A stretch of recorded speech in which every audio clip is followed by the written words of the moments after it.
Yo tout le monde, c'est Loliseuse. Je vous retrouve aujourd'hui pour une nouvelle vidéo.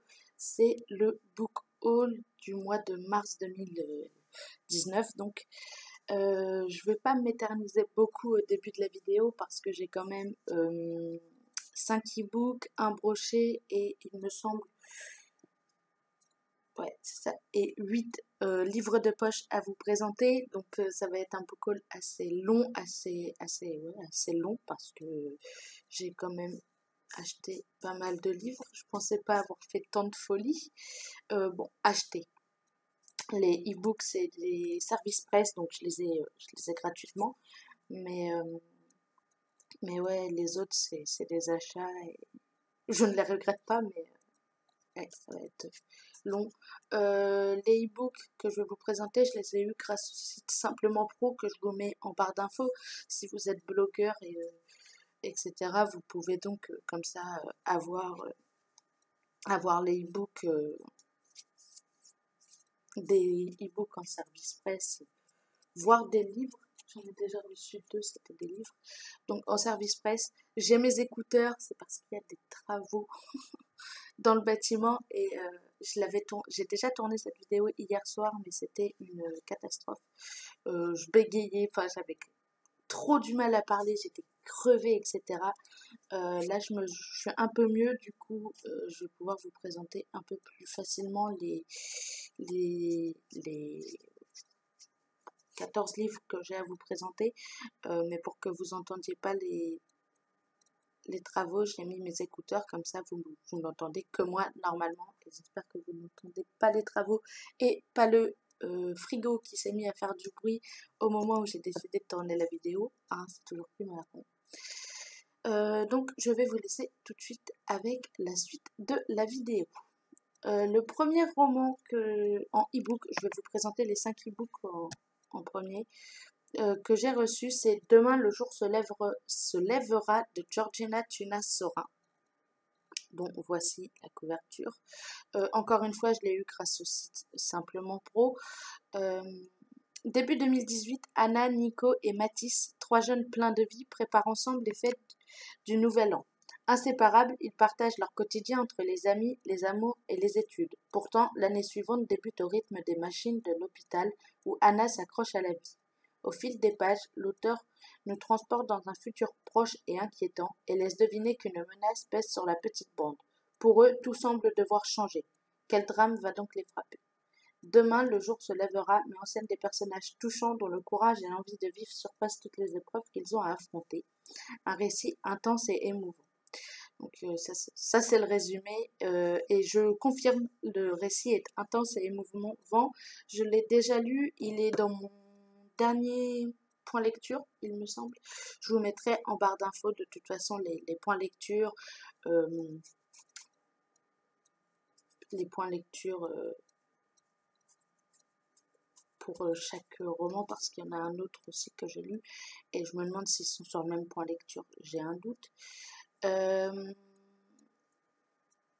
Donc je ne vais pas m'attarder trop sur ce livre-là, même si je l'ai déjà lu, je vais plutôt vous laisser aller voir le point lecture pour ça. Le deuxième livre que j'ai reçu en e-book et que j'ai lu aussi, je vous mettrai la chronique en barre d'infos, la chronique écrite en barre d'infos puisque j'ai pas encore posté le point lecture où il est. C'est Storm, je suis la peur de Johanna Matson chez Ombra Édition. Et d'ailleurs, heureusement que je retourne la vidéo, on voit beaucoup mieux ce matin que hier soir. Et si le mal n'existait pas que dans sa tête, les pires fantômes sont ceux avec qui elle joue à cache-cache depuis toujours, les souvenirs. Une jeune peintre danoise, Storm, débarque à Hambourg pour commencer une nouvelle vie. Il n'y a que dans un autre pays qu'elle pourra fuir les souvenirs d'un père abusif, le sulfureux peintre Fridtjof Winter. Pour fuir les démons de ce passé très dur qui ont provoqué chez elle une addiction à la drogue et des troubles psychiatriques, Storm emménage dans une maison historique datant du XIXe siècle avec 2 colocataires, Janina et Lenny. Loin du havre de paix que Storm imaginait, la maison devient le lieu d'événements de plus en plus terrifiants. Ses visions cauchemardesques, j'ai toujours du mal avec ce mot, sont-elles des hallucinations? Pour comprendre ce qu'il se passe, Storm devra plonger dans l'histoire des habitants de la maison et communiquer avec ses fantômes. Dénouer les liens entre le passé sordide de ce quartier du Vieux-Hambourg, les persécutions de l'Inquisition portugaise du XVe siècle et un être démoniaque dont l'origine pourrait bien se trouver dans sa propre histoire personnelle. Johanna Batsen tisse une toile vénéneuse entre passé et présent dont aucun personnage ne sortira indemne. Un thriller paranormal qui vous hantera longtemps. C'est pas mon genre habituel, surtout au niveau thriller, puisque je suis plutôt les thrillers basiques, moi. Les thrillers paranormaux, je suis pas trop penchée dessus, mais celui-là, ce fut une bonne découverte. Je peux pas vous en dire beaucoup plus. Je vais vous mettre plutôt la chronique écrite en barre d'infos pour que vous alliez la voir. Et quand le point lecture sera disponible sur la chaîne, je vous le mettrai, je le rajouterai en barre d'infos. Le troisième e-book que j'ai reçu, c'est Phobie de Alicia Segon aux éditions Heartless. C'est un tome 2. J'ai déjà lu le tome 1 au mois de décembre ou janvier, il me semble. C'était Revanche. C'était un coup de cœur. Il me semble que ouais, c'était un coup de cœur. Donc j'ai hâte de découvrir la suite. J'ai jusqu'au 26 avril pour le lire. Je pense que très clairement, il ne durera pas aussi longtemps dans ma pile à lire. Je vais pas vous lire le résumé parce qu'il me semble qu'il y a on parle légèrement du tome précédent. Faut juste bien avoir lu Revanche avant de lire Phobie. Parce qu'il y a des spoils dans le livre, d'après ce que j'ai sous les yeux. Et c'est un thriller. Donc voilà pour Phobie. Je vais donc passer au titre suivant, qui est Souvenir introuvable, tome 2, Antoine. Je vais pas vous lire le résumé parce qu'il y a du spoil. Je vais vous montrer la couverture. Et c'est de Laura Wilhelm. J'ai lu le tome 1.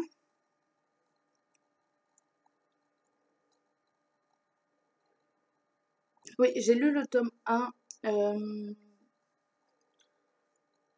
J'ai hâte de découvrir le tome 2 pour voir, pour que tout s'explique un peu, parce que j'avais été un peu frustrée, il me semble, par le tome 1, si je me souviens bien de celui que c'est. Donc je vais pas pouvoir m'attarder tellement sur ce roman-là. Le cinquième et dernier e-book, c'est Drive Through Love. Mon accent anglais est toujours aussi pourri. Le tome 1 de Jessica Deraco. Je crois que c'est de l'auto-édition.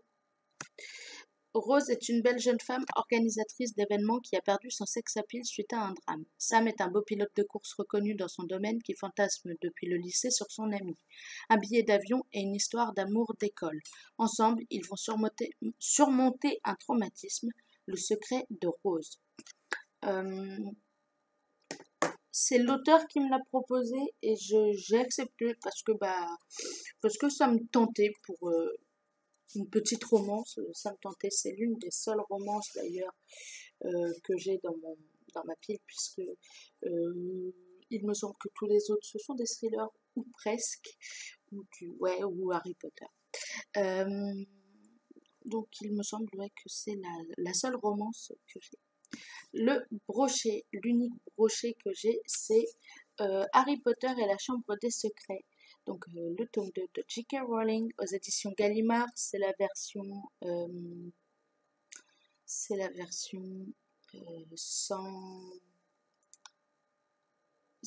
anniversaire. Donc les pages sont de la couleur de la maison que j'ai pris, donc Serpentard comme le premier tome qui est dans ma bibliothèque. Il y a l'histoire et des bonus, donc j'ai hâte de me plonger dans dans ce gros bouquin-là. Je vais pas vous en parler plus longtemps, tout le monde connaît Harry Potter et de toute façon, je serai incapable de vous refaire le résumé puisqu'il n'y a pas de résumé. Ouais. À l'intérieur, c'est entièrement noir, il y a juste la tranche où il y a où c'est écrit. Donc c'est du hardback, hein,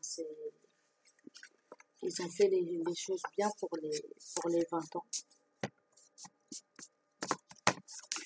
Donc c'est le brochet que j'ai acheté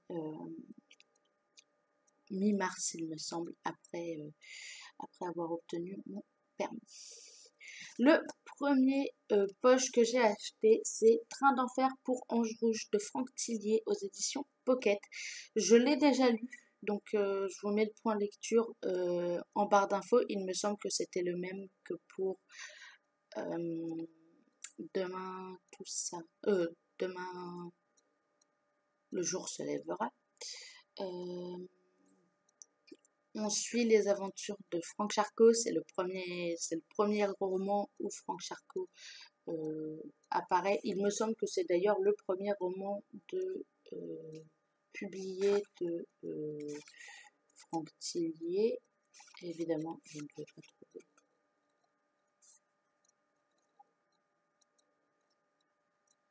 Il me semble. Oui, il a été publié en 2003. Ça a été un plaisir de le lire, de découvrir la plume de Franck Tillier et son personnage Franck Charcot.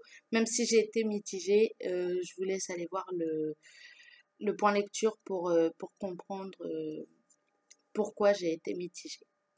Le deuxième roman, c'est Demain j'arrête de Gilles Le Gardinier. C'est un cadeau. C'est une amie avec qui je fais des lectures communes. J'ai lu d'ailleurs Train d'enfer pour Ange Rouge en lecture commune avec elle, qui me l'a offert. C'est un peu de l'humour, je crois, il me semble. Peut-être un peu romance. Je sais pas, j'ai jamais lu de roman de Gilles Le Gardinier du coup. Et vous, quel est le truc le plus idiot que vous ayez fait de votre vie? Au début, c'est à cause de son nom rigolo que Julie s'est intéressée à son nouveau voisin. Mais très vite, il y a eu tout le reste, son charme, son regard et tout ce qu'il semble cacher. Parce qu'elle veut tout savoir de Rick, Julie va prendre des risques de plus en plus délirants. J'ai hâte de le lire, mais pareil, on va le faire en lecture commune, donc il va falloir que j'attende un petit peu pour pouvoir me plonger dedans. Le troisième poche, c'est Ne dis rien à papa aux éditions Pocket de François-Xavier Dillard. J'ai vu le début du point lecture, donc on est le 1er avril, que Piketty Bookin vient de poster. Elle en parle, donc je vais probablement sauter le passage sur Ne dis rien à papa pour ne pas... Ouais, pour ne pas avoir de spoil, on sait jamais. Dans une banlieue chic et calme à 30 minutes de Paris, vivent les Hutchinson, une famille presque parfaite. Il y a Fanny, la cinquantaine, une fleuriste réputée. Michael, son mari, un peintre à la côte en hausse, et leurs jumeaux Victor et Arnaud. Mais Fanny étouffe et a bien des difficultés à gérer les réactions violentes de Victor. Ces manifestations de colère et de peur la renvoient à son passé qu'elle a tenté d'effacer. Et lorsqu'un nouveau voisin s'installe à côté de chez eux, tout ce qui a été consciencieusement enfoui risque alors de ressurgir.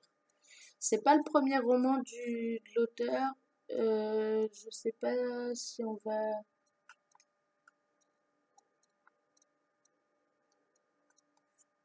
le lire prochainement ou si on va le lire Fais-le pour maman avant, mais c'est pas son premier roman, donc il y a de fortes chances qu'on ne le lise pas en premier.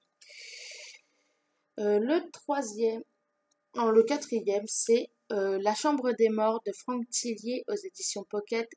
C'est, il me semble, la suite de... Enfin, il fait partie de la saga Franck Charcot et Lucie... Je sais plus le nom de famille de Lucie. Donc, ah voilà, je sais pas. Et Lucie.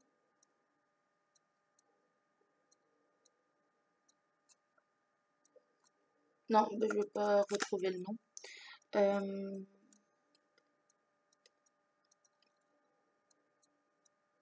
Il a été adapté au cinéma. J'ai pas vu le film. Je préfère lire le livre avant de voir le film. C'est un cadeau également par une amie. Imaginez, vous roulez en pleine nuit avec votre meilleur ami, tout feu éteint. Devant vous, un champ d'éoliennes désert. Soudain, le choc d'une violence inouïe. Un corps gît près de votre véhicule. À ses côtés, un sac de sport. Dedans, 2 millions d'euros. Que feriez-vous? Vigo et Sylvain, eux, ont choisi. Donc c'est un thriller encore. Franck Tillier, de toute façon, c'est que des thrillers qu'il a écrit, il me semble. Il est sorti en 2005. Et on y découvre un personnage qui va finir par croiser Franck Charcot. Normalement, si tout se passe bien, si j'ai bien compris. Le 5e livre, c'est La voleuse de livres de Marcus Zusak aux éditions Pocket Jeunesse, donc chez PKJ.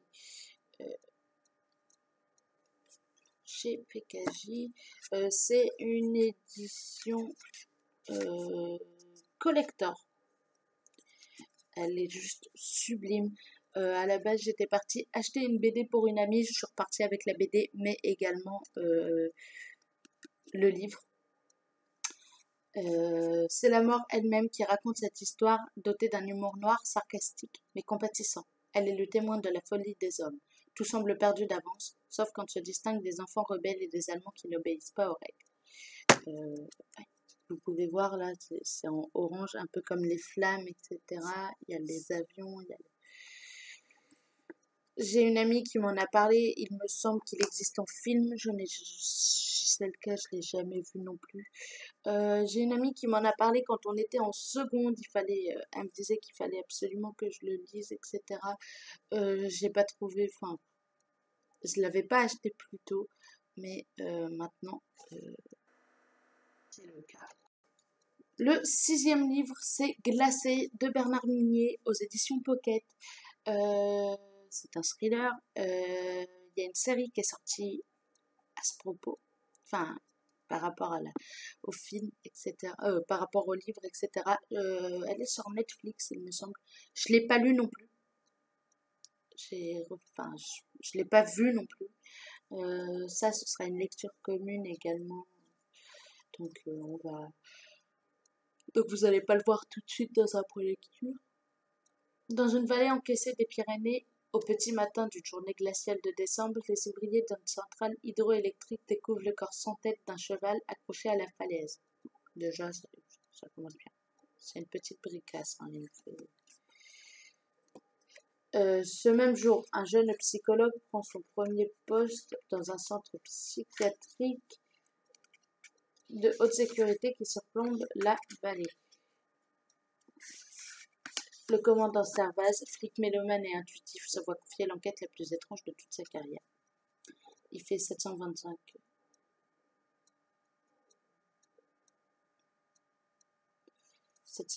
pages. Donc on va s'éclater quand on le lira. Clairement, ça va être sympa. Le 7e livre, c'est Territoire de Olivier Norek. C'est ça.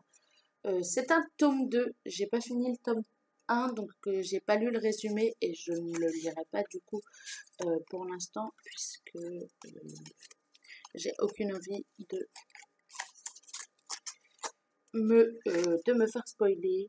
Pour l'instant, j'aime bien le premier livre, donc Code 93, donc je pense qu'il n'y a pas de problème, je vais bien aimer aussi le 2e tome, donc Territoire. Et enfin, le dernier livre que je me suis acheté au mois de mars, c'est Le Cri de Nicolas Beuglet aux éditions Pocket toujours.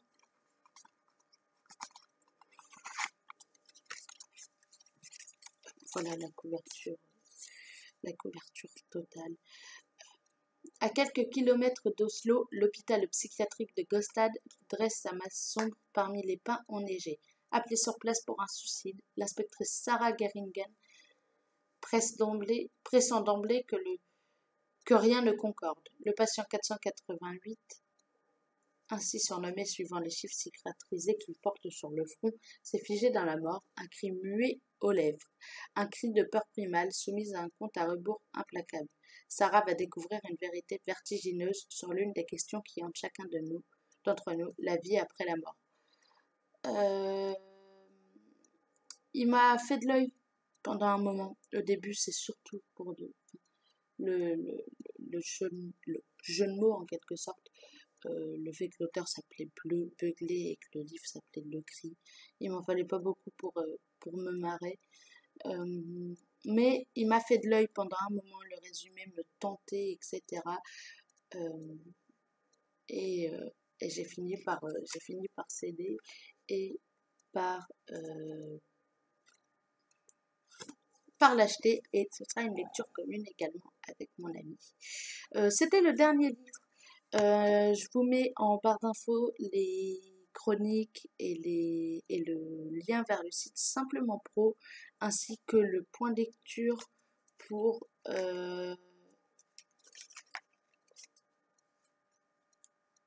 les 2 livres que j'avais déjà lus, le e-book Demain le jour se lèvera et Train d'enfer pour Ange Rouge. Et je vous dis à bientôt pour une nouvelle vidéo. Bye!